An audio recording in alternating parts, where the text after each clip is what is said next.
Bonjour tout le monde et re-bienvenue à notre étude dans la première lettre de Pierre, une lettre qu'il a écrite à une région de ce que nous connaissons aujourd'hui comme la Turquie. Et on est dans une paragraphe à la fin du chapitre 4 où Pierre va mettre ensemble la souffrance, la joie et le jugement. On arrive définitivement maintenant dans la troisième section de la lettre de Pierre. Nous avons déjà vu dans le premier et deuxième chapitre jusqu'au verset 10 que Pierre explique le salut et on a examiné certains des attributs du salut. Dans les leçons 5 et 6, on a décortiqué ces passages. À partir du chapitre 2 et le verset 11, on est entré dans la plus longue section de la lettre où Pierre a expliqué la soumission. Et ça, on l'a vu dans les études 8 à 15. Mais maintenant, on est vraiment dans la section sur la souffrance. On a vu dans le 16e étude, dans le chapitre 4, 1 à 6, que Pierre a expliqué comment vivre vu que Christ est mort pour nous. La dernière fois, dans les versets 7 à 11 en chapitre 4, on a vu le vécu dans l'Église et comment on peut vivre avec les vertus de Dieu, mais aussi avec les dons de l'Esprit. Mais maintenant, on est pleinement dans son explication de la souffrance. Et cette section va nous amener à la conclusion de sa lettre. Mais avant d'examiner le paragraphe, rappelons-nous brièvement de tout ce que la Bible nous enseigne concernant la souffrance, le mal, les peines et la mort. Dans l'Ancien Testament, il y a 3 façons de comprendre le mal et la souffrance. Tout d'abord, il y a des longues sections dans l'Ancien Testament qui voient toutes ces souffrances, tout ce mal, comme un simple cause et effet. Si vous faites ce qui est bien, vous allez réussir. Si vous péchez, si vous n'obéissez pas à Dieu, si vous ne l'écoutez pas, vous allez souffrir. Donc, la Bible présente, dans un premier temps, un paradigme, un cadre, cause et effet. Mais, dans l'Ancien Testament, nous savons que souvent, les méchants, donc ceux qui n'écoutent pas Dieu, ceux qui n'obéissent pas à Dieu, ceux qui ne l'écoutent pas, ils ne souffrent pas. Et Jérémie en particulier, en chapitre 12, crie à Dieu, « Dieu, tu n'es pas juste parce que il y a les méchants qui ne sont pas punis. » Et l'Ancien Testament nous donne ce deuxième perspective sur le mal et la souffrance. Mais il y a aussi un troisième cadre. Parce que nous savons que des fois, les justes qui écoutent Dieu, qui lui obéissent, qui l'écoutent, ils souffrent. Et maintenant, l'Ancien Testament doit expliquer comment, même lorsqu'on fait ce que Dieu veut et on souffre, ces souffrances, c'est pour notre formation spirituelle. Le texte par excellence pour explorer tout cela, c'est le livre de Job. Lorsqu'on arrive au Nouveau Testament, nous avons une tournure. Parce que si vous vous souvenez, en Jean chapitre 9 et le verset 1 à 5, il y a un jeune homme. Il est né aveugle. Et les disciples l'amènent devant Jésus et ils posent la question, qui a péché? Lui ou ses parents? Donc, ça c'est le premier cadre. Ceux qui écoutent Dieu, qui obéissent à Dieu, ceux qui font ce que Dieu veut, ils vont souffrir et ils vont réussir. Donc, les disciples ont simplement pris le cadre cause et effet, ils l'ont appliqué à ce jeune homme né aveugle et ils disent, il souffre, donc, qui a péché? Lui ou ses parents? Et Jésus dit, non, ça c'est plus le cadre. parce que on attend que Dieu agisse, pour que les œuvres de Dieu se manifestent. Et c'est là où nous apprenons que la croix, que la nouvelle époque que Jésus a instaurée, inaugurée, instituée dans sa mort et sa résurrection, il s'identifie. Pas simplement il s'est identifié, mais il s'identifie avec ceux qui souffrent, ceux qui sont maltraités, ceux qui sont affligés, et il veut démontrer les bonnes grâces de Dieu envers les plus marginalisés. Il veut que les œuvres de Dieu se manifestent. Nous savons que dans cette discussion et dans ce survol de l'Ancien Testament et le Nouveau Testament, que la question de la justice et l'injustice structurelle, l'injustice envers les plus opprimés, les plus maltraités, fait partie, et Dieu veut renverser le péché, le mal et surtout la mort dans la résurrection de Jésus-Christ d'entre les morts. Et je commence cette 18e étude avec cette simple réflexion afin de nous rappeler que la souffrance fait partie de notre vie, mais comment y penser bibliquement? Donc, chapitre 4 dans 1 Pierre, et écoutez comment il commence dans les versets 12, 13 et 14. Mes chers amis, vous entendez un ton intime. Vous avez été plongés dans une fournaise qui éprouve votre foi. OK, le langage apocalyptique refait surface. N'en soyez pas surpris, comme s'il arrivait quelque chose d'anormal. Au contraire, réjouissez-vous, car vous participez aux souffrances de Christ afin d'être remplis de joie quand il paraîtra dans sa gloire. Si on vous insulte parce que vous appartenez au Christ, heureux êtes-vous, car l'Esprit glorieux, l'Esprit de Dieu repose sur vous. Donc, Pierre donne un contexte. Il dit, vous êtes dans la souffrance à l'heure actuelle. C'est comme une fournaise. Et tout d'abord, Pierre dit, c'est pas étrange. Et tout de suite, un lecteur, l'auditoire va se rappeler, oui, c'est vrai, tout au long du grand projet de Dieu, les justes souffrent. Les justes passent par la fournaise. Et c'est pour notre formation spirituelle. Pierre continue, il dit, ça nous donne une occasion de participer dans les souffrances de Jésus. Paul dit exactement la même chose en Colossiens chapitre 1er. Il supplie pour ce qui manque dans les afflictions du Christ. C'est comme les afflictions ont une quantité et c'est pas encore arrivé. Donc, nous participons pour le bien de l'Église, pour l'accomplissement du grand récit de Dieu. Pierre continue, il faut se réjouir. Pour cette raison, la souffrance est accompagnée dans ce paragraphe par la joie. Et en lisant surtout le verset 14, nous nous rappelons, nous avons ici un écho du sermon sur la montagne, chapitre 5 et les versets 11 et 12.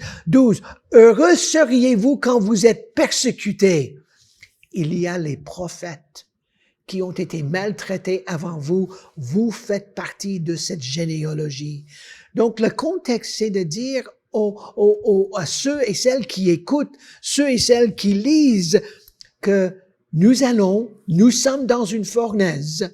Nous participons dans les souffrances de Christ, ça fait partie de notre formation spirituelle et en le faisant, nous pouvons nous rappeler de ce que les prophètes ont vécu. Donc, verset 15, Pierre maintenant explique davantage. Il dit qu'aucun de vous n'aille à endurer une punition parce qu'il aurait tué, volé ou commis quelque chose, quelque autre méfait, ou encore parce qu'il serait mêlé des affaires d'autrui. Donc, il y a comme deux catégories ici de raisons pour lesquelles les gens souffrent justement. Les meurtres, les vols, ou des criminaux. Et Pierre dit, si vous êtes dans cela, ça c'est par la fournaise de la formation spirituelle. Et il dit, surtout, ne se mêlez pas des affaires des autres. Pour ainsi dire, ne mettez pas votre nez dans les choses qui ne vous concernent pas. Un appel à la discrétion dans notre vécu. Mais maintenant, à partir du verset 16, Pierre nous donne notre posture. Et écoutez ce qu'il dit.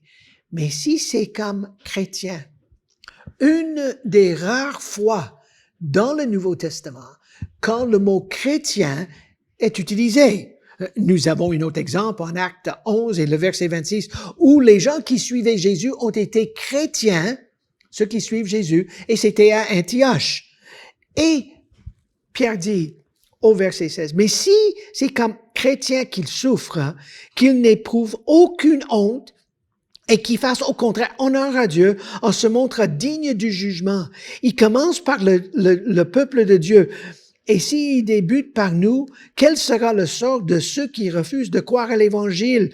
Comme dit l'Écriture, si le juste est sauvé à travers toutes sortes de difficultés, que vont devenir le méchant et le pécheur? Ainsi donc, que ceux qui souffrent parce qu'ils obéissent à la volonté de Dieu s'y remettent entièrement au Créateur qui est fidèle et qu'ils continuent de faire le bien. Donc, notre perspective dans ce texte est définitivement spirituelle. Si nous portons le nom chrétien, ceux et celles qui suivent Jésus, Pierre dit, il n'est pas nécessaire d'avoir honte. Il faut honorer Dieu. Parce que il y a un jugement, et Pierre est très clair ici, il commence par l'Ecclésia. Donc, il est évident, la lettre de Pierre met le jugement devant nous, les lecteurs, comme le jugement a été mis devant les premiers auditeurs. En chapitre 1er, le verset 17, chapitre 2, le verset 23, dans le chapitre 4, versets 5 et 6, le jugement est éminent. Mais il commence par le peuple de Dieu. Jérémie en a parlé. Ézéchiel en a parlé. Malachie en a parlé. Nous sommes le temple de Dieu, chapitre 2, et Dieu veut éprouver son Église. Mais nous serons sauvés par nos gestes, nos actes, nos œuvres, notre fidélité à la voix de Dieu. Mais, Pierre dit, de l'autre côté, il y aura un jugement beaucoup plus sévère pour les gens qui ne font pas la volonté de Dieu. Et il cite ici un autre proverbe, Proverbe 11 et le verset 31. Donc, comme nous avons déjà vu plus tôt dans notre étude, ces citations de l'Ancien Testament, les allusions à l'Ancien Testament, les échos des textes vétérotestamentaires nous rappellent que Dieu a un grand projet. Et mes amis, la souffrance, le jugement, la joie, la victoire font partie intégrale et il ne faut pas avoir peur. Pourquoi? Regardez de nouveau le verset 19. Ainsi donc, ceux qui souffrent parce qu'ils obéissent à la volonté de Dieu. Pierre prend pour acquis que nous allons avoir des temps difficiles. Et il dit, vous allez vous remettre entièrement au Créateur. Et voici la seule fois dans l'Ancien Testament où Dieu le Père est référé comme Créateur. Donc, en remettre notre sort à celui qui est le maître de l'univers, il n'y a rien qui échappe à sa vue, à sa perspective. Parce qu'il est un Dieu de providence. Il gère sa création et ses créatures pour sa gloire, pour qu'il puisse recevoir l'honneur. Et le texte dit ici qu'il est le Créateur, mais il est aussi fidèle. Et dans sa fidélité, nous pouvons persévérer, continuer, parce que lui, il prend soin de nous. Mes amis, je ne sais pas c'est quoi votre situation à l'heure actuelle, mais moi, je peux être témoin qu'il y avait des occasions dans mon cheminement, il y avait des moments dans ma vie chrétienne, surtout pendant plusieurs fois lorsque je dirigeais une organisation chrétienne sans but lucratif, lorsque j'étais vraiment dans la fournaise, attaquer et critiquer ce qui semblait, à mon avis, injuste, pas digne. Souvent, ces attaques venaient de l'intérieur de l'Église, des fois de l'extérieur. Et moi, j'ai dû apprendre que un simple perspective sur la vie chrétienne, donc si je fais ce que Dieu veut, je vais réussir, ce que j'évite, je ne vais pas suivre, que ce cadre était trop limité. Dieu voulait me former et c'était dans les temps difficiles, dans les épreuves, si vous voulez, dans les souffrances, que ma foi et mon caractère ont été formés. Et les lettres, comme la première lettre de Pierre, étaient incroyablement importantes pour me rappeler et pour me donner une perspective, un point de vue afin d'agir et de penser bibliquement. Donc, mes amis, si vous êtes dans le creuset, si vous êtes dans le fournaise aujourd'hui, permettez-moi de prier pour vous et de prier que ce texte peut devenir votre réalité. Peut-être vous passez par un temps de souffrance physique. Permettez-moi de prier pour vous pour que vous puissiez vivre la guérison qui existe par la puissance de l'Esprit. Peut-être vous passez par un temps d'extrême découragement. Peut-être il y a un épuisement professionnel ou personnel. Permettez-moi de prier pour vous pour que vous puissiez vous remettre au Créateur qui est fidèle. Si vous passez par ces choses, ne gardez ça tout pour vous-même. Cherchez de l'aide avec votre pasteur, peut-être avec un conseiller ou un conseillère, quelqu'un qui fait la relation d'aide, qui peut vous accompagner pendant ces temps. Mais rappelez-vous, le Créateur, il est fidèle. Et lui, il va persévérer pour vous dans votre situation. Donc, permettez-moi de terminer cette 18e étude dans un mot de prière. Seigneur, je prie pour ceux et celles qui nous écoutent aujourd'hui. Vous connaissez nos situations, nos contextes, nos temps difficiles. Vous êtes présents dans nos vies par la puissance de l'Esprit. Et je vous invite à écouter les prières, les pleurs, les larmes, les cris de tous ceux et celles qui passent par un très mauvais temps dans leur vie. Que toi, tu sois présent parce que tu es le Créateur. Tu veux toute la gloire. Tu veux nous former. Et nous voulons nous remettre à toi parce que tu nous aimes. Et on prie ceci au nom de Jésus. Amen. Bonne journée. Bonne continuation.